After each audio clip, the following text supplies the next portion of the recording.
All right.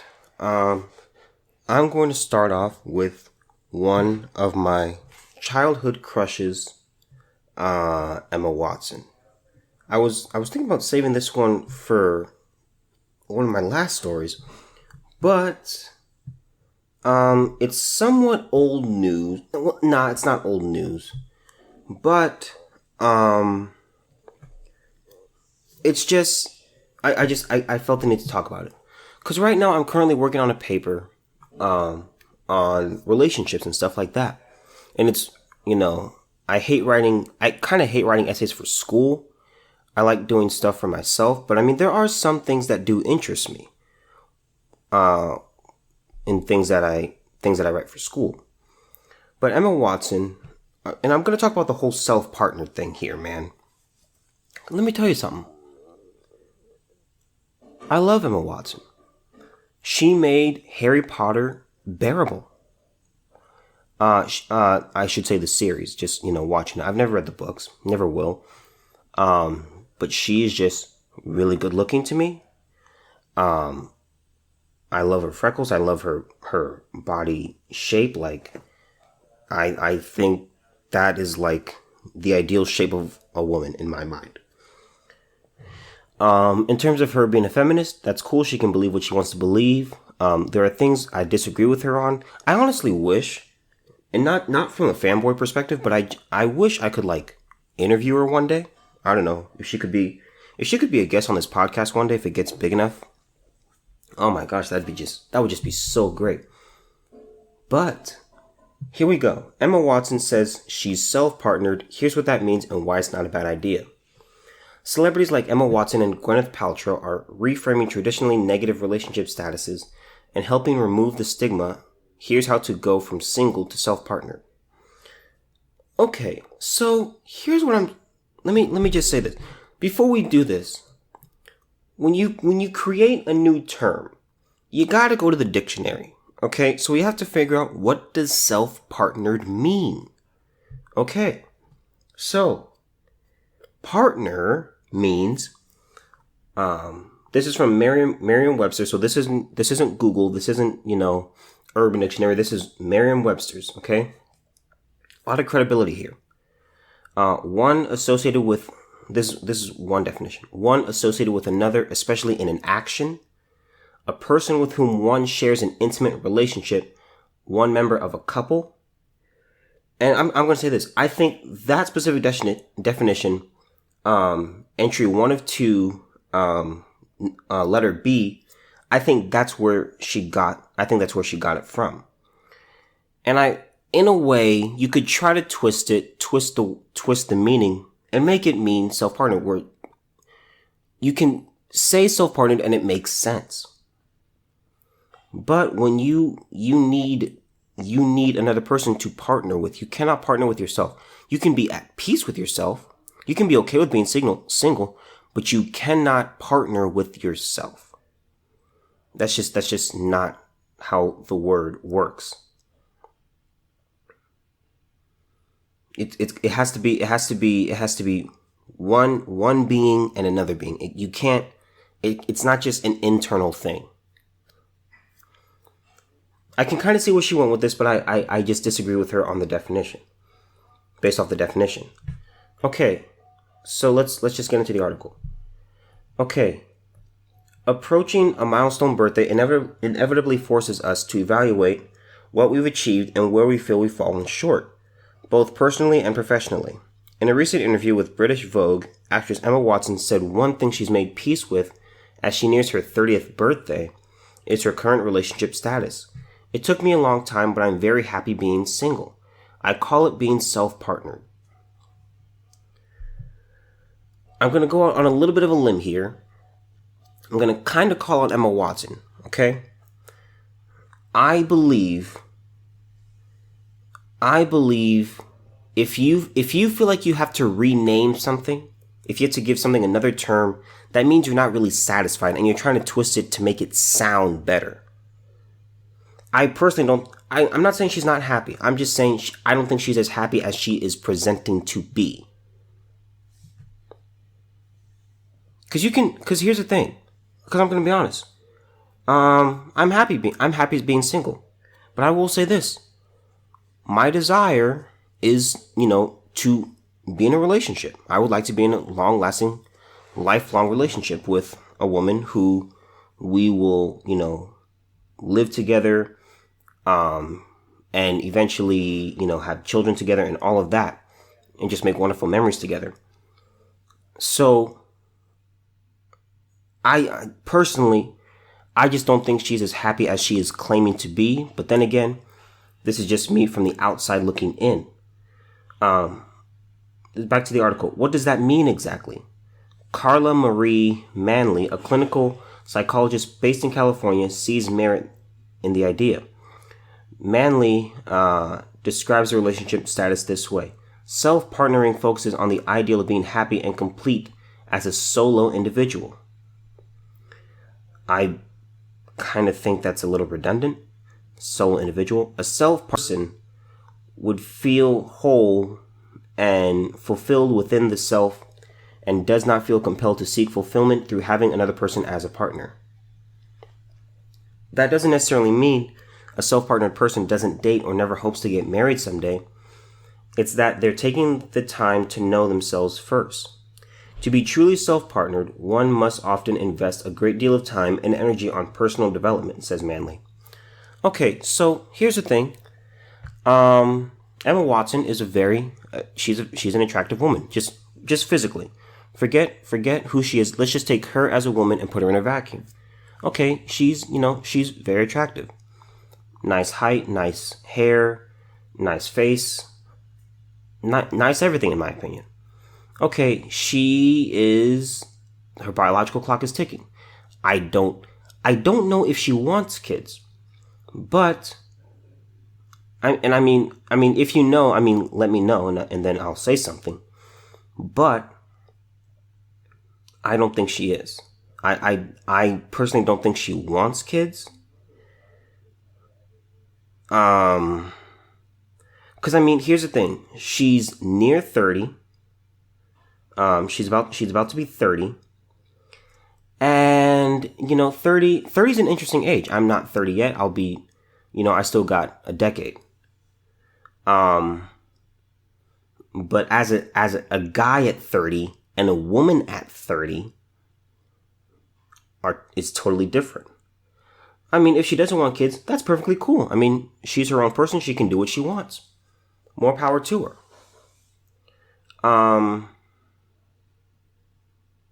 But I think, and this is just a belief of mine, and you can accept it or reject it, but I do believe that most people, I would say especially most women have the desire to have children. It gets awfully lonely for a woman after 45 when you just focus on your career and stuff like that, because you realize, okay, I'm doing my career, things are going well, I'm on the upswing, but then I go home and I don't have anybody. Men, so in terms of dating, men peak at like 50 in terms of desirability. And this is from multiple studies, and some of this is just online stuff.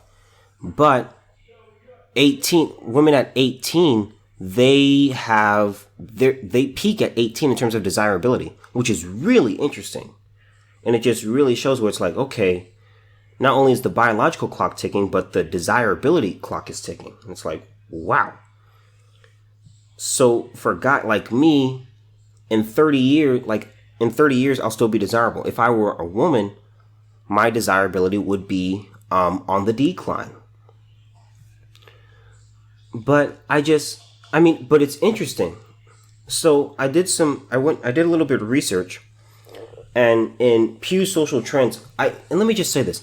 I love looking up this stuff. I love doing research. I find it absolutely fascinating. I love reading on this stuff. I personally don't want to do the research myself, but if I could just look at this stuff and just read it and annotate it and stuff like that and talk about it, oh my gosh, that's just so great to me. But here we go. Okay. So Where is it?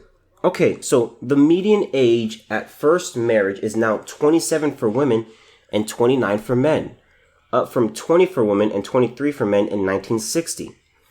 So this is data for 2012. So it's not the newest, but we do kind of understand where, people are delaying marriage. And it's just, there are many reasons for that, which I won't get into. But I think it's crucial. I just think it's so interesting. And so I just look at Emma Watson and I'm like, okay. I'm like, if I take you at face value for it, I'll just be like, okay, you're single, and you are content. You could be, you could be happier, you could be worse off. It depends. But right now, as a single person, you are content.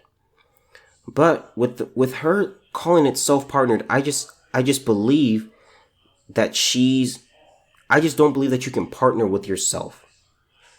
That's just my belief. I don't think you can do that. You can be content with yourself. You can be okay with yourself. You can value yourself. I don't believe you can partner with yourself. So I don't think, and I have this question to ask. Here's my thing. I see couples every day. I see couples, I'm like, man, it'd be nice to have someone, at this moment in my life. But it's not like, I'm depressed or stuff like that. And it's like, where are these people who just hate being single? Now, I will say this. There are those people who don't like being single and they jump from relationship to relationship to relationship to bedroom to bedroom to bedroom. They do that. But I am talking about most people. Most people are relatively okay with being single. They would prefer to be with someone else or, or whatever. But it's not like we're depressed or extremely sad because we're single. I have a class, my Comms 143 class, and it's like almost every single person in that class is taken. And it's kind of, sometimes it's frustrating and it's like, man, it's just like, well, doggone it. It'd be nice to have someone. But as with anything, there are upsides to being in a relationship and there are downsides to being in a relationship. There are upsides to being single. There are downsides to being single. Being single, you can do what you want. You have no ties. But there are other times where you just want to talk to someone. It'd be nice just to, having someone hold your hand or having someone just telling you that it's okay and just kind of leaning on you. It's a good feeling. So, that can be a downside of being single where you don't have that. When you are in a relationship, you have that person to talk to. You have that, physical contact. You have many other aspects. But I'm just going to say this. Let me say this. If you are not happy being single and you are upset and depressed being single, you cannot make it. You can't make it being in a relationship. Because when you are because when you go with someone else, you are taking some of what you have and giving it to them. You are taking some of your happiness, your sadness, and you're giving it to them. They are giving some of their problems to you, and they're giving some of their benefits to you. It's a trade-off. If you're depressed, sad, pitiful, and pathetic, what are you doing in a relationship? The relationship doesn't fix the problem. It almost magnifies problems because it's like, well, my goodness, like, can you just be happy for a little bit? Can you feel something? Can you not just be so depressed? Would you like to go outside for a little bit? Would you like to go walk on the beach? Would you like to do something? But I'm going to say this. Before you get into a relationship, ask yourself, okay, am I content right now? Yes. Am I happy right now? Yes. Okay. What would this relationship bring to me? Don't just get in a relationship just to get in one. that's stupid, and it's just really not a good way to live. But man, Emma Watson is just so sexy in my opinion. But because I just said that because I'm looking at a picture of her in this NBC News article, and she's just, oh my god, like her complexion is just, oh, it's so perfect. I'm gonna say this, if I could build a woman, an ideal woman for me, like body type and everything and stuff like that, her body type and her features, that's what I would look for. That's what I would make. Oh, she's just so good. In terms of her acting, I think she's okay. I will say this about her. She is a feminist, but I like that she does things other than acting. I like seeing people branch out. Because you can specialize in one thing, but that doesn't mean you just do that one activity. You can do other things. You can use your platform to help other causes. She's using her platform and her fame in the way she sees fit. I don't agree with everything that she says, but I just love that she's doing something about it. Man, I don't know. I'm a fan of her. If I could ever meet her one day, that'd be pretty cool. If I could get her on the podcast, oh my god, I don't know what I would do. Okay, so enough of my fanboyism, if that's even a word. Okay, where am I gonna go next with you guys? Okay, so Elizabeth Warren made an interesting comment. Well, let me get this. This is from CNN. Elizabeth Warren on getting men to vote for a woman. How about we give them a tough, smart woman to vote for? Amid personal attacks from Vice President Joe Biden about her policies and her campaign, Senator Elizabeth Warren was asked by a voter on Monday about how to get men to vote for a woman for president, which I think is a fantastic question. How about we give them a tough, smart woman to vote for? She responded at a town hall here in New Hampshire to loud cheers from the audience. She continued, so I'm out here every day trying to talk to people about my campaign, trying to bring more people into the fight. But if you've got more ideas, I was told what I needed to do was smile more, she said sarcastically to laughs from the audience. Now, I will say this. I haven't come across too many. I will say this. I do know guys do this. But personally, I haven't come across too many guys who tell girls, oh, you should smile more. Personally, I don't walk around with a smile on my face. I look like a regular person who's just really concentrated, I guess. Some people say I look mad when I walk, and I've actually looked in the mirror and just I kind of see what they mean. But to me, just if you don't want to smile, that's perfectly fine. I really don't care. Does smiling make you more attractive? It does. But I mean, if you don't feel like smiling, don't smile. The only time you see me smiling is if I'm in like conversation or I'm laughing. If I'm just walking, I'm not smiling. Or if I'm just standing there, I'm not smiling. Okay. Her response was the clearest rebuke yet to Biden, who accused Warren, without directly naming her, in a Medium post published last week of having an angry, unyielding viewpoint. On Friday, Warren had seemed to respond to Biden's post in an email to her supporters writing, I'm angry and I own it. Rather than directly address Biden's comments at her town hall, Warren appeared to embrace the notion of being an angry woman, sharing with the audience a personal story about how she had attended President Donald Trump's inauguration and then participated in the Boston Women's March the day after. She recalled seeing a little girl on her father's shoulders with a glitter sign. I know she made it herself because of the amount of glitter, and her sign said, I fight like a girl. She said, that is the moment. It's the reminder that all those women and friends of women, also known as men, came together and said we are going to make our voices heard. After the town hall, CNN pressed Warren on whether she found Biden's comments sexist. She replied that the press should be asking these questions to male candidates in the race and Biden in particular. I think you should ask him about that, she said. She later added that shouldn't be a question that just the women have to deal with. This should be a question that men should have to confront head on. Okay. here's the thing about whether it's sexist. Okay, it honestly depends. And I don't have the article in front of me of what he said, but where is it? Having an angry and unyielding viewpoint. Okay, that's a pretty small piece of, that's a pretty small clause right there. I don't, just from that, and this is really hard, but just from that, I can't see how that's sexist at all. And I mean, here's the thing.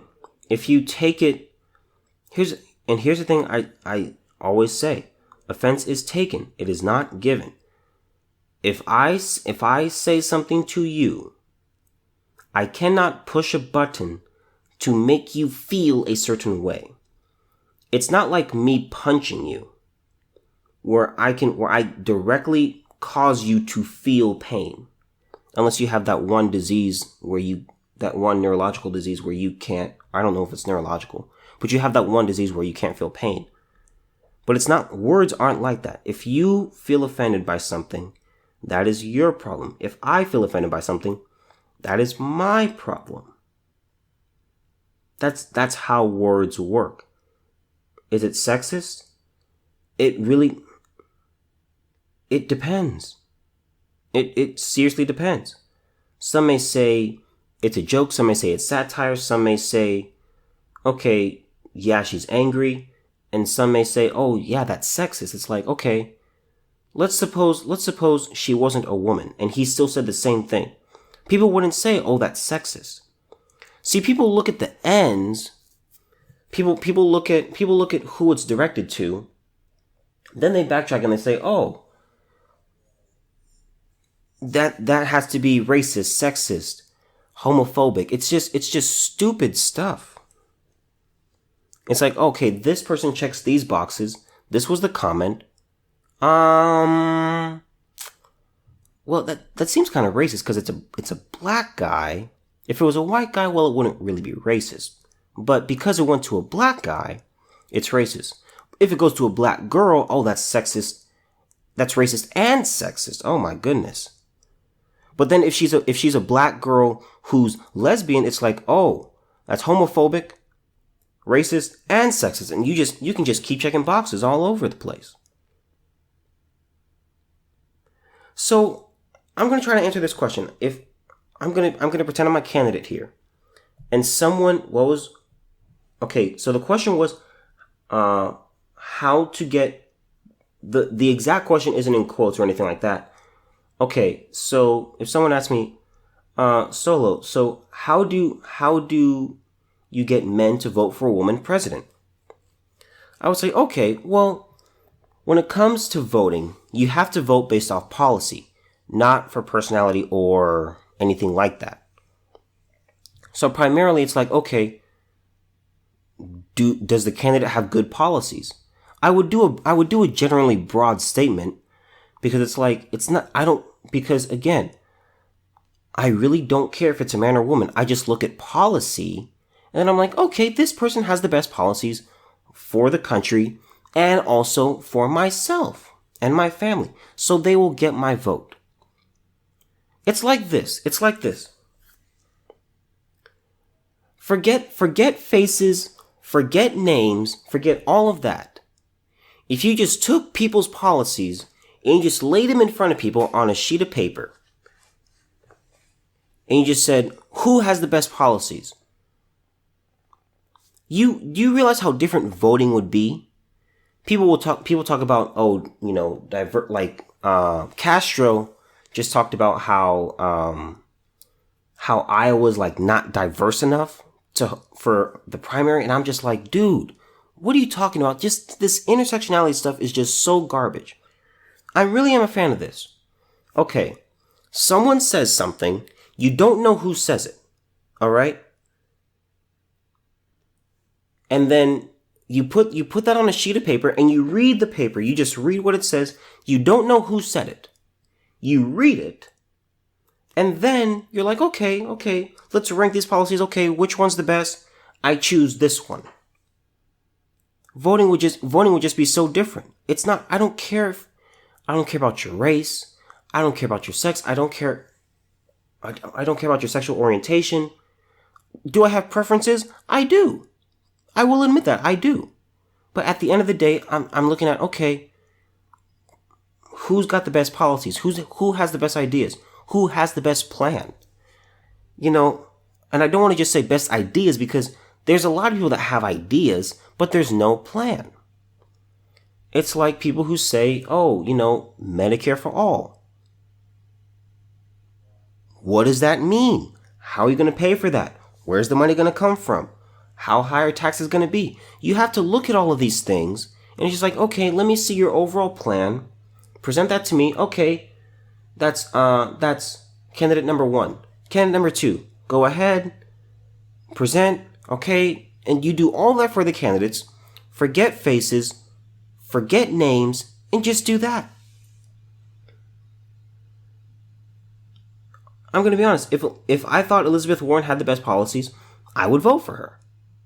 I don't think she does, so she's not going to get my vote. I don't care that she's a woman. I don't.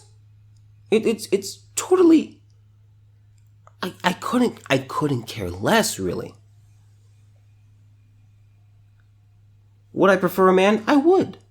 But overall, I just look at policy first. And then when there's like a tie for policy, then I go to my second criteria. It's like, okay, give me some more background on this person. But if you just give me, let me see your plan first before you present your persona, your personality, and all of that. I encourage people to just vote like that. Forget names, forget faces. Just go off policy first. Don't vote. I remember when Obama was running. And there are some people who voted for Obama simply because he was a black guy. And I said, that is just the dumbest thing ever. And then I remember people voting against Obama, saying, because, and this was rare. This was extremely rare. But I had a friend, and he said his parents were voting for McCain. This is during the first time before all that happened, before he actually got elected. And he told me, he said, my parents are voting for McCain just so a black guy doesn't get in. And I was like shocked, not at the racism, but it's just like, because it's like, what, if you feel that way, cool. But it's like that's your criteria? Seriously? I remember there were some people I knew who voted for Donald Trump just because they didn't want a woman in the White House. That really wasn't a concern of mine with Hillary being a woman. I knew people who voted for Hillary just because they're like, oh, I don't want some old, reality star in the White House. I was like, all right. It's just, what am I trying to say here, folks? Look at policy. How do you get men to vote for a woman? That really doesn't matter. Just present give the best policies. Will you face some discrimination due to your gender or your race or stuff like that? You will. It happens. There are people who discriminate. We all do it, consciously or unconsciously, to different degrees. But start with policy. When you go out and you want to run for president, have good policies. Just focus on that. And then let the rest fall into place. Don't point to your sex, just be like, oh, these people are, they're sexist, or they're racist, or they're homophobic. If you want to blame your problems on that, go right ahead. Okay. I don't know if you guys like opera, but it is really. I've never been to one. Part of me wants to experience one just for the atmosphere and stuff like that, and just to actually watch these people perform. But I don't like dressing up. I can't stand it. Like I have no problem putting on like a dress shirt and stuff like that. I'm talking about a full on, just going all out. To me, I just don't enjoy it. It's uncomfortable. It's hot. You can't really turn your neck that much. And I'm a skinny guy. I can't imagine for a fat person. Okay. But, I don't know if you guys know who Bocelli is. Most people, I've talked to people about opera, and a lot of people say they don't know any people who sing opera. So when I go through this article, I'm gonna pretty much, okay, so he's pretty much, this guy is a really good opera legend. Like he's a legend. Like he's fantastic. He's a tenor. But he's really good. Anyway, he's defending this other opera legend named Placido Domingo. And Placido Domingo has been accused of sexual harassment. And Bocelli, the tenor, he's saying it's absurd that opera houses have canceled the star's performances over sexual harassment allegations before they are fully investigated. Preach on, man. I am still appalled at what happened to this incredible artist.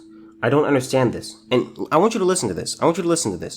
He said something that a lot of people aren't willing to say. And he just said it straight up. Tomorrow, a lady can just come up and say, I molested, Andrea Bocelli molested me 10 years ago. And from that day on, no one wants to sing with me anymore. The opera houses won't call me anymore. This is absurd. That is beautiful. That's beautiful. And, it kind of goes back to cancel culture and Me Too and stuff like that. It's just ridiculous. I've gotten a lot of feedback on my stance on this, and some have said, what you say makes sense. You're not sexist or anything like that. And I've had people say, oh man, you're just a sexist person who just wants to oppress women. You just want a housewife who you're just gonna go home to and have sex with and just not really care about her that much. So I've gotten a lot of feedback. But this is beautiful. And that's what he's saying. He's saying someone can just come up and just say, look, man, that person did this to me. And the person who the finger is pointed at is immediately ousted, treated differently. They're canceled. No one wants to be around him, and it's just horrible, man. And it's like, wow, seriously? You're really just that's it? All you have to do is just give an allegation? And it's just ridiculous. I don't, I've kind of talked about how we've come to this place, but I'm just trying to figure out when is it going to end, because this is dangerous. It's just dangerous, because here's my thing. I thought Me Too I thought it had a noble beginning. I thought it was pretty much on the right track. You just wanted to stop, just stop these people from doing these horrendous actions of sexual assault, rape and stuff like that, and, sexual harassment and all those things. But what happened, here's the thing. Once it becomes a trend, that's when it's dangerous. When there's a trend, watch out.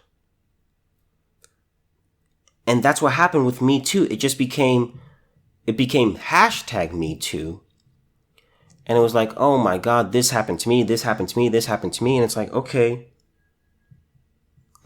well, do you have proof? And now you're at a place where you are demonized, and you are seen as a sexist person if you just ask any questions. It's like this. I mean, just imagine if we just did our whole justice system that way, where it's just an accusation. If there was merely an accusation, do you realize nobody would be safe? I mean, no one. I mean, it's terrible. It's absolutely terrible.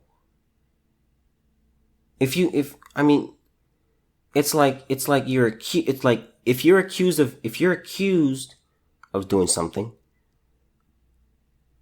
then you're just completely ousted and just, looked down upon in society. I mean, it's just absolutely horrendous stuff. It's absolutely horrendous. And I think it's irritating, and it's very, very dangerous. Because when we have this belief of just blindly following these quote unquote victims, and we really don't know if they're victims, because remember, when someone comes out and says something, all it is, it's just a statement, it's just a story. See, here's my thing. People often lie. It's something that we do. When you meet someone, you have probably already told them a few lies and you didn't even really think about it. But it's very common. Okay. But what's different is when you are talking about things like sexual assault, rape, sexual harassment, all of that stuff, which is very, very serious, these are very serious wrongdoings. This isn't, stealing your lunch money. That's not what this is. This is like, okay, you're saying, so you are coming out and you are saying this person did this. That's quite a thing to say about someone. That is an immense thing to say about anybody. And it's like, okay, so you say this. When you say this, you are seriously hurting this person's life. So, in order, okay, do you have proof of this event? I mean, it's like this. It's like people to just blindly believe these people and just say, oh, believe all victims. It's like, okay, what if someone accused you of something? Immediately you have a different viewpoint of like, oh, wait. Do you have evidence? Can you prove it? This happened to Cory Booker, Gavin Newsom. And, the reason I choose them is not because they're Democrats. It's because they came out, they were all supportive of Me Too, believe all women, believe all victims, these guys need to rot in prison. But then when the cannon is turned on you, you say, hold it. Hold it. Do you have evidence? That's not such, I talk about this a lot, but it's very serious to me. I think it's crucially important. You can't just come out and just say something with no evidence. And another thing I hate is how long you can just hold on to evidence. I think it's preposterous. There's no statute of limitations. You can come out and then 40 years later, you have like Christine Blasey Ford. You come out years later, no one really knows who Brett Kavanaugh is. Then he's about to be put on the Supreme Court. You said nothing. And then all of a sudden he's about to do his thing. And then you just come out and say, oh yeah, he did something to me. Oh, really? Why didn't you say anything before? Well, the stigma and, people would call me a liar. That's part of the process. You will have believers. You will have naysayers. That's just part of the process. It comes with it. here's the thing, if you, this may sound harsh, but I'm going to say it anyway. If you have the guts to come out and ruin someone's life, to try and ruin someone's life and saying they did something so horrendous, you also can be looked at. If you want to say something, go right ahead. We're going to look at you. There will be some people who say you're a liar. Because it's like this. You have people who believe the victim immediately, and then you have people there's a spectrum of people in terms of the belief system. So you have people, we'll just say on the left side of the spectrum, they say, okay, just believe them. Okay, just believe whatever they say. They say it, believe it. Don't even ask questions, just believe it. And then you have people on the opposite side, they have the opposite viewpoint where they say, okay, they say something, okay, liar. You're a liar. There's no proof, but you're a liar. Okay, and then you move in from there. But those are the extremes of the spectrum. And you can't be on either side. That's dangerous. When I hear of an allegation, I hear, okay, you want to come forward with this? All right. Can you prove that this person did this? Because there's got to be an investigation, and here's the thing. That's what's hard about this. That's why Me Too is just we're just in such an interesting time in history. I mean, we're going to look back at this and we're going to be like, man, that was crazy. And hopefully it's sooner rather than later where we can get out of this Me Too storm. I think it's horrendous. But I think it's huge. We're going to look back and just be like, man, what happened here? Like, how do we get to this point? And it's like, okay, because you can't, it's like this. I remember when I did the episode Show Me the Evidence, I got a lot of hatred from women who, were like, oh my gosh, you're the reason that people don't, you're the reason that people don't come out about rape or stuff like that. They said I was a bad journalist. And I was like, okay, first of all, let me say this. I'm not a journalist. I'm a guy with a podcast. I don't go out and seek out stories. I don't go out and do any investigating. I'm one of those people.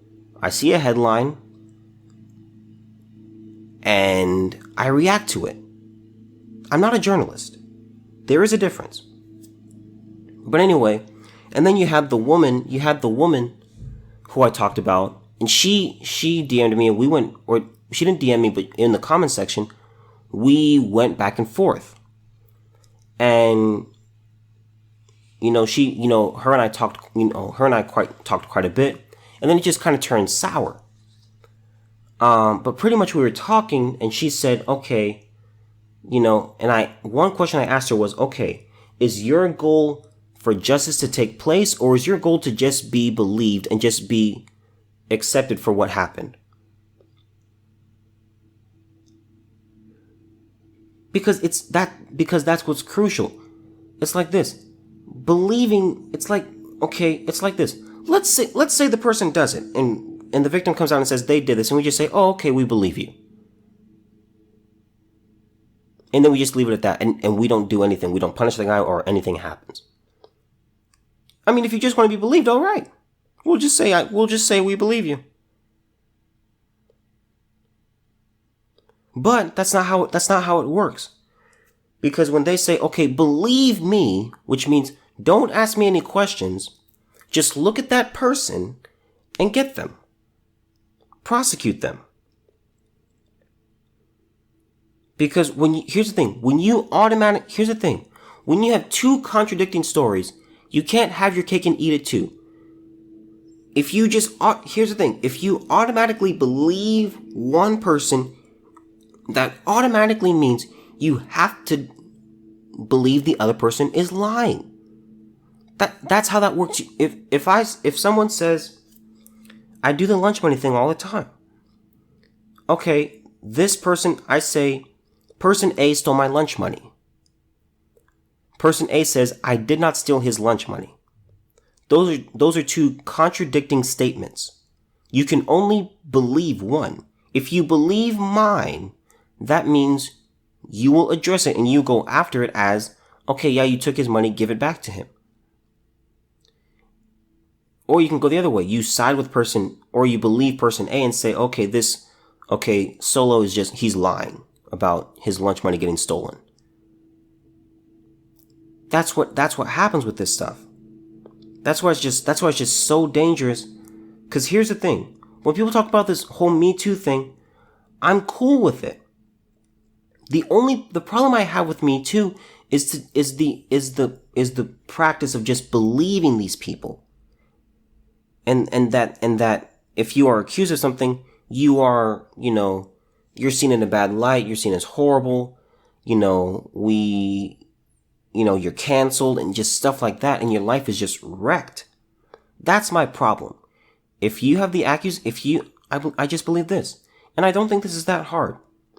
You come forward with an allegation, and then it's like, okay, let's see if there's anything here. And if you come forward, if you are making a statement against a person, you need to have proof on that. You need to come out and say, okay, they did this to me. Here's my list of facts. I have receipts. I have evidence. That's not hard. I don't think that's too much to ask for. And I would also say, okay, I would say this. I would say people have I would give people at most a year to come out with these allegations. I hate when people come out, years and decades later and say, oh, this person did this. How do you even begin to investigate that? It's already hard to investigate it enough. when it's like this, if something happened last week where it's like, okay, there was a one night stand, and it's like, oh, he raped me, and the other guy says, no, I didn't. That's already hard enough to investigate. Then, let's push that back. Instead of saying 2019, let's say in 2039, one of the persons comes out and says, okay, 20 years ago, this person did this to me. How do you even begin to? You wouldn't even remember where you were. Where were you on November 13th, 2019 at 7:46 a.m.? I don't know. You could probably be kind of close in guessing what you were doing, because you could have an idea of what you were doing at that time in your life, but you couldn't do any specifics. It's like this. If someone asked me yesterday, okay, where were you at this time yesterday? Okay, I'd be able to tell them. A month, if someone said, okay, where were you, on October 13th at 3:27? I could probably get close. I could kind of look at my schedule and stuff like that and just see, okay, I was probably doing this. If you say, oh, okay, what happened to you 1 year ago today? You wouldn't really be able to tell you. I mean, you'd really have to just think about it and just really do some serious research. And you can't always prove where you are. I mean, ask yourself, think about this right now. Could you prove what you're doing right now? Could you, if someone accused you of a crime, could you prove that you didn't do it? In some ways you could. But it's like this, if you're just chilling at home and you don't interact with anyone, let's say you do that all day, and then someone says, okay, this person did this to me on that day, which just so happens to be the day where you didn't make contact with anybody. Could you prove that you didn't do it? Well, that's a whole different ballgame. So anyway, I know I went on long about this, but that's what I'm saying here, man. You just, he hit the nail on the head. Tomorrow, a lady can just come up and say, I molested her 10 years ago. And it's like, I'm automatically canceled. It's like, can we do some investigation, please? Can we do some actual, research and some actual investigation? Let's not just go with, believer. That's ridiculous. We can't just operate in these extremes in this stuff. We have to investigate this stuff. And if you are going to make a claim about someone, especially something as powerful as this, you need to have proof. I don't want to hear, oh, okay, they did this to me and that's it. There's got to be evidence to back this stuff up. It's just too serious to be dealt with lightly. Okay, I mean, that's really it. I spent longer than I wanted to on that story, so I'm not going to do this last story that I was going to do. I mean, it's pretty dumb. Anyway.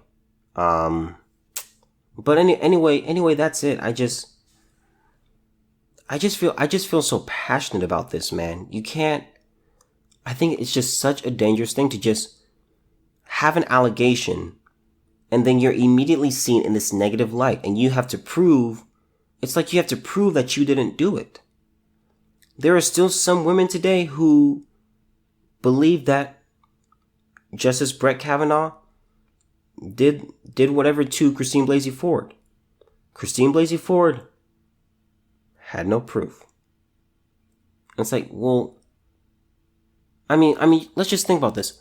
Let's say we operated the opposite way. Let's say instead of just believing the victim, we automatically just believed the person who was accused. You see what I'm saying here? Like you see what I'm saying? It's a dangerous road, and we got to get through this rough patch very quickly before it consumes us.